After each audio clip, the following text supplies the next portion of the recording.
Hi, I'm Bill McLaughlin, Editor-in-Chief of Furniture Today. Welcome to this week's edition of Frontline Friday. Last week we were at Market talking to you a little bit about some of the trends we saw, and I want to talk to you in particular in a little more detail about motion furniture. One of the incredibly hot categories from the high end to the low at the furniture market was power motion furniture. This is a category that we're going to be exploring in more detail in late June. We are interested in everything that you have to say about that. So if you are a power motion player, or if you'd like to be a power motion player, reach out to us. My email address is right here. But in the meantime, I'd like to talk to you a little bit about what we saw at Market.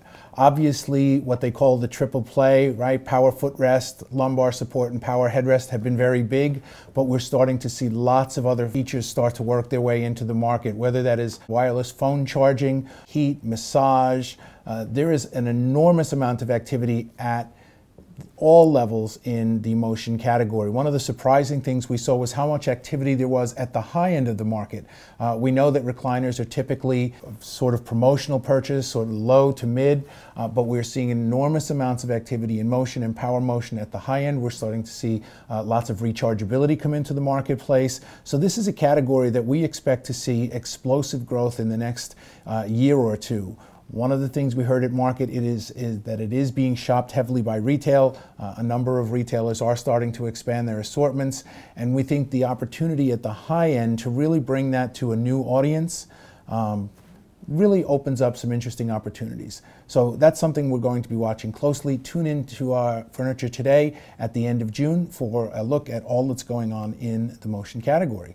The other thing that we're looking at is obviously retail. Retail continues to be a little hit and miss. When people ask me how the High Point market was, my comment, and you may have heard this last week, was kind of like retail. Good for some, not so good for others. We're seeing that those who are learning how to turn their store into more than just the opportunity to buy product and who can deliver an outstanding experience are starting to do very well, whether that means adding a wine bar, adding food, adding extra features in the store that give consumers a reason not only to come in, but to stay in the store. And so we're going to be showing you in the coming months lots of things that retailers are doing to improve that shopping experience.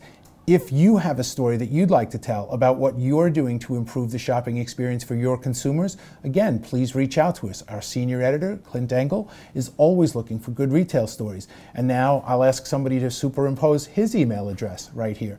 See, this is a multi-purpose space right here. Till next week, I'm Bill McLaughlin with Furniture Today saying, reach out to us, please.